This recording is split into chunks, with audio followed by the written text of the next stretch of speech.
ॐ कंकालाय नमः। ॐ नागकेशाय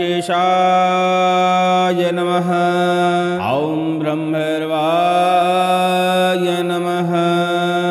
सभी लोगों को जय श्री राम, जय हनुमान जी महाराज की। इस कराल काल कलयुग में शत्रु बाधा से हर व्यक्ति परेशान है, तंत्र से परेशान है, टोना टोटका से परेशान है। शत्रु बार बार आपके ऊपर घात पहुंचाता है। घात पहुंचाने का कारण बहुत सारे होते हैं। जमीन जायदाद का विवाद, जलन की भावना, आपको आगे बढ़ते हुए ना देख पाना, ऐसे कई शत्रुओं के मन में भावना होती है। ऐसी भावनाओं के चलते लोग तरह तरह के तंत्र करवाने का प्रयास करते हैं। आज जिस मंत्र का हम विधि विधान आपको बताने वाले हैं, इस मंत्र के प्रभाव से चाहे किसी भी तरह का तंत्र हो, वह शत्रु के ऊपर ही उलट जाता है।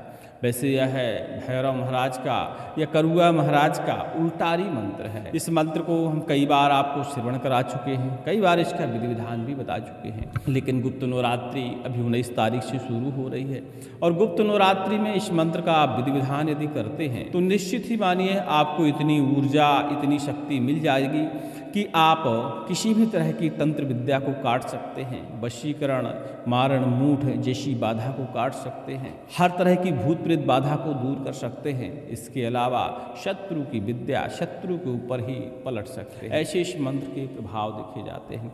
यह मंत्र हमने एक बार और श्रवण कराने के लिए उपलब्ध कराया है, डिस्क्रिप्शन में लिंक है। श्रवण कराने के लिए उपलब्ध इसलिए कराया है क्योंकि बुंदेलखंडी जो शाबर मंत्र होते हैं, इस श्रवण करने मात्र से ही प्रभाव दिखा देते हैं। आपके शरीर पर इन मंत्रों का बहुत जल्दी ही प्रभाव देखने को मिलता है।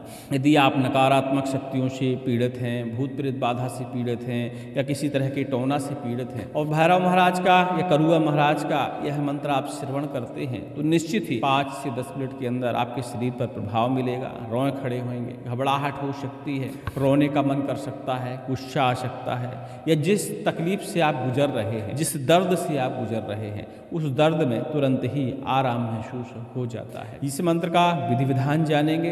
गुप्त नवरात्रि में साधनाएं बहुत जल्दी हो जाती हैं। कहा जाए गुप्त नवरात्रि सिद्धि पाने के लिए ही होती है, तंत्र मंत्रों की साधना करने के लिए होती है, माँ भगवती को प्रसन्न करने के लिए होती है, कृपा पाने के लिए होती है। तो इसी गुप्त नवरात्रि में इस मंत्र की आप साधना कर सकते हैं। आज जो विधि विधान हम आपको बताने वाले हैं यह कंकाली दिवाले के पंडा के द्वारा प्रेषित है, क्योंकि इस मंत्र की साधना पिछले वर्ष उन्होंने ही की थी और उन्होंने अपने अनुभव से इसका विधि विधान बताने का प्रयास किया। वैसे यह संकटनाशक का पर्सनल मंत्र है। संकटनाशक के जो प्रमुख गुरु जी हैं उनके द्वारा प्रदाय मंत्र माना जाता है, लेकिन अलग अलग साधक लोग हमारे मंत्रों की साधना करते हैं और कई बार विधियों को चेंज भी करने का प्रयास करते हैं और जिस विधि से आसानी से मंत्र में सिद्धि मिल जाए ऐसी विधि हम आपको बताने का प्रयास करते हैं। जैसे मंत्र में इतनी शक्ति उनको प्राप्त हुई, इस मंत्र से उन्हें प्रत्यक्षीकरण की भी प्राप्ति हुई, क्योंकि अक्सर बुंदेलखंडी शाबर मंत्रों को जब सिद्ध करने का प्रयास करते हैं और पूर्ण श्रद्धा, भावना और सही विधि विधान से यदि हम करते हैं तो निश्चित ही इन मंत्रों में सिद्धि के साथ साथ कभी कभी प्रत्यक्षीकरण की भी प्राप्ति होती है और इस मंत्र से तो बहुत जल्दी ही प्रत्यक्षीकरण की प्राप्ति हो जाती है। अब नवरात्रि में, चैत्र नवरात्रि में, ठंडी वाली नवरात्रि में, कालाष्टमी में, ऐसे समय में इस मंत्र की आप साधना कर सकते हैं। और साधना करने के लिए भैरव महाराज का एक बढ़िया से चित्र स्थापित कर लीजिए।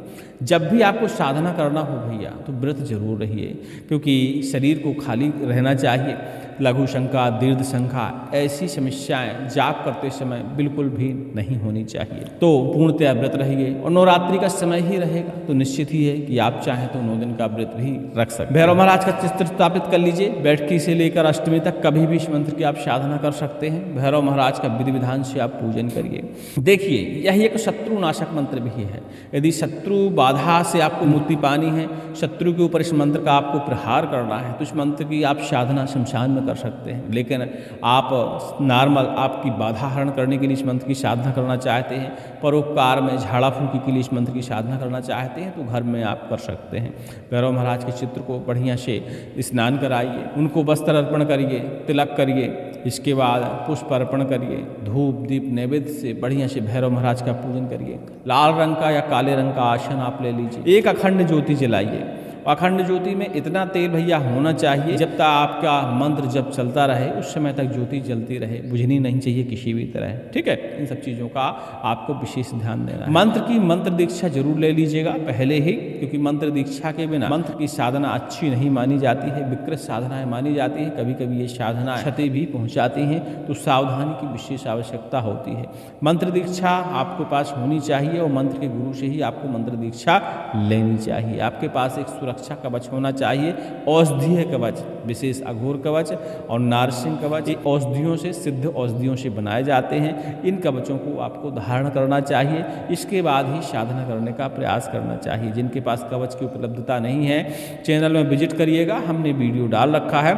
आप स्वयं भी अपना कवच बना सकते हैं या फिर हमारे यहाँ से कवच को आप मंगवा सकते हैं। डिस्क्रिप्शन में लिंक मिलेगी टेलीग्राम की, वहाँ जाके आप संपर्क करके प्राइवेट चैट में कवच के लिए बोल सकते हैं, तो आपका कवच बहुत जल्दी ही आपको बना के भिजा दिया जाएगा। आसन का बंधन करिए, हनुमान बंधन मंत्र है, आसन बंधन मंत्र चैनल पे उपलब्ध है, हमारे संकटनाशक पे भी है, प्राचीन मंत्र पे भी है, तो आप उस आसन बंधन मंत्र का प्रयोग करिए। आसन बांधने के लिए जो आपने ज्योति जलाई है उसमें से ये वाली अपनी उंगली ज्योति के अंदर, तेल के अंदर डुबाइए और आसन बंधन मंत्र का 1 से 5 बार पाठन करिए। अपने चारों तरफ जमीन में इस तेल से आपको घेरा बनाना है। यदि ऐसा आप नहीं कर सकते तो नींबू के सहारे, नींबू के रस के सहारे भी आसन बंधन मंत्र का पाठन करते हुए अपने घेरा का आप कीलन कर सकते हैं। और भी आसान, धागे से, मौली धागा जो होता है, अपने चारों तरफ उसे कील गाड़ कर आप उसे लगा सकते हैं, लेकिन धागा बांधते समय मंत्र का पाठन करना अनिवार्य है, आसन बंधन मंत्र का, तो आपका आसन बंधन हो जाएगा। घेरा बंधन के लिए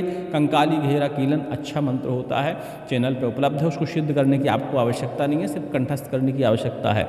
उसको भी 1 से 3 बार, 5 बार, 11 बार तक पढ़ते हुए मानसिक मन में ही अपने आप घेरा लगा सकते हैं कि ये मेरा क्षेत्र है, इतनी जगह में हम बैठे हैं, इतने घर में मेरा परिवार है, इतनी जगह में मेरा परिवार है, इस जगह में जंजीर से घेरा लग रहा है, बंध रहा है। अपना मानसिक घेरा इस मंत्र से आप लगा सकते हैं। इसके बाद रुद्राक्ष की माला ले लीजिए।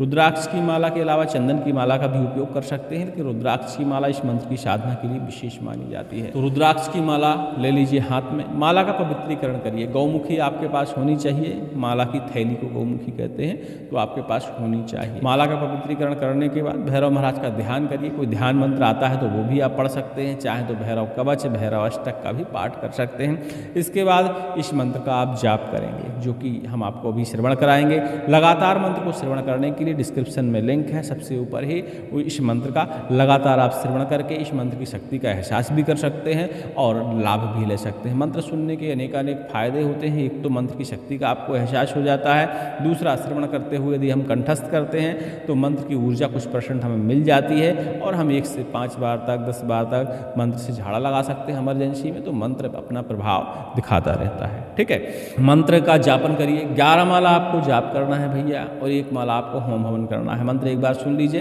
ओम कंकालाय नमः, नागकेशाय नमः, ओम काला करुआ, काला वीर करुआ, वशे मरघट के तीर, मशान की खोपड़ी खून में नहाए, आधी रात को जागे करुआ है काली को पूत, मार सोटा आधे शरक भगा दे भूत, लोहे की शांक और वज्र को सोटा, चंडी को खप्पर चले, मशान की माया परशुराम को फरसा, शिव को त्रिशूल चले, भैरव को श्वान चले, अस्त्र काट, शस्त्र काट, छल काट, छिद्र काट, तंत्र काट, टोना काट, मारण मूठ वशीकरण काट, मरघट चेटक विद्या काट, खप्पर में खा, खप्पर में बैठ, खप्पर में जा, शत्रु को मार, मूठ चला, कलेजा फाड़, खून जला, जार वार धुआं बड़ा, घात पलट, तंत्र पलट, उलट विद्या उल्टारी मार, भूत प्रेत दुष्ट शक्ति नरक में डार, कर दुष्ट को संहार, मेरी रक्षा कर, सुरक्षा कर, आदेश महाकाली को दुहाई महादेव की।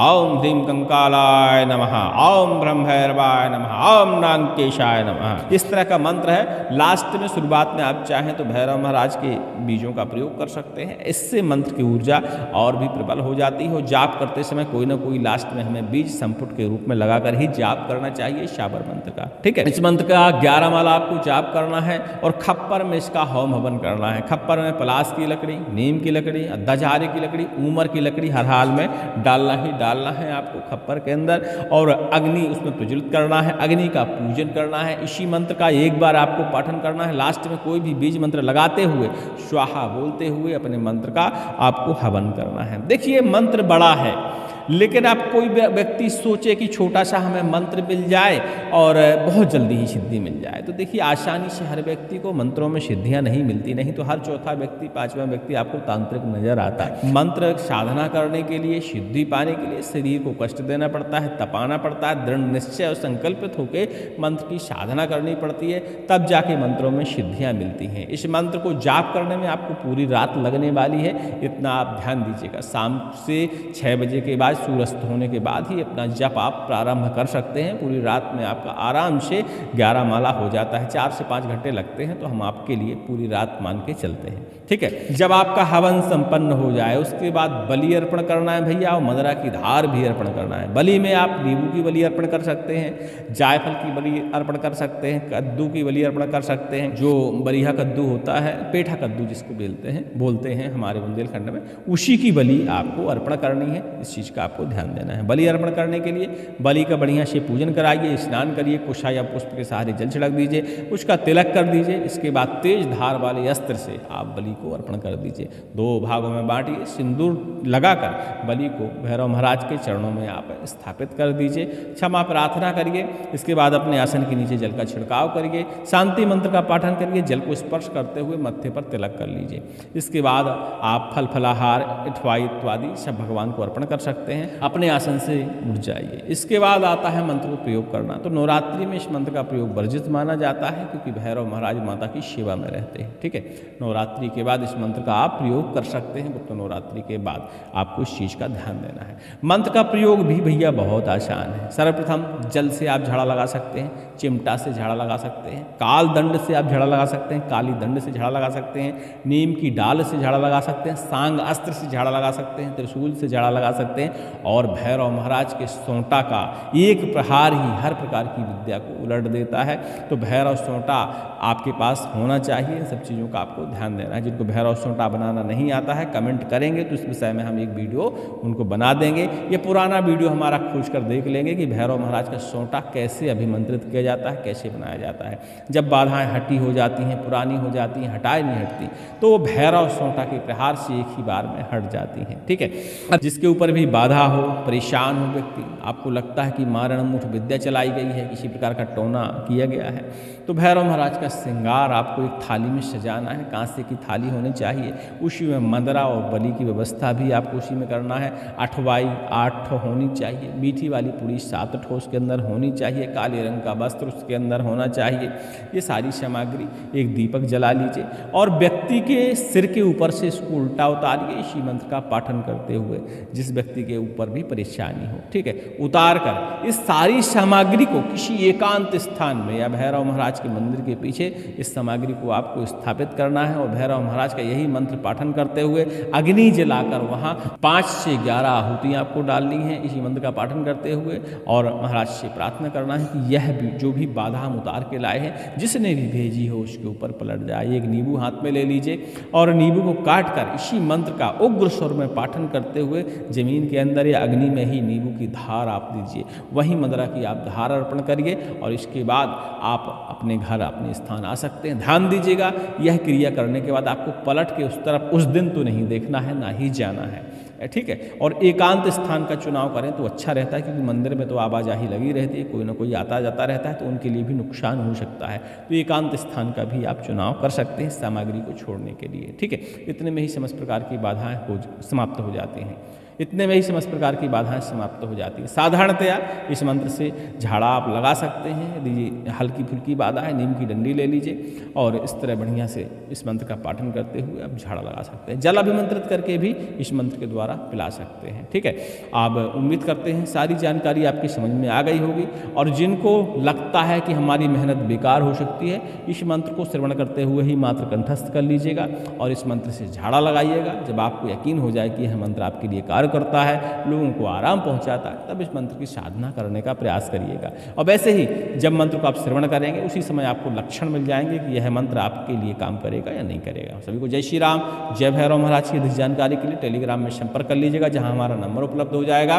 उस नंबर पर आप 11 बजे से लेकर 2 बजे के बीच में संपर्क कर सकते हैं। और भैया ध्यान दीजिएगा, जिनको हमारे मंत्रों से फायदा होता है, लाभ होता है, या जो हमारे साधक हैं, अनुभव अपना कमेंट के माध्यम से जरूर शेयर करिएगा, ताकि लोगों के मन में भी जिज्ञासा उत्पन्न हो, वो भी मंत्र की साधना करके परोपकार करने का प्रयास करेंगे। सभी को जय श्री राम, जय हनुमान जी महाराज की।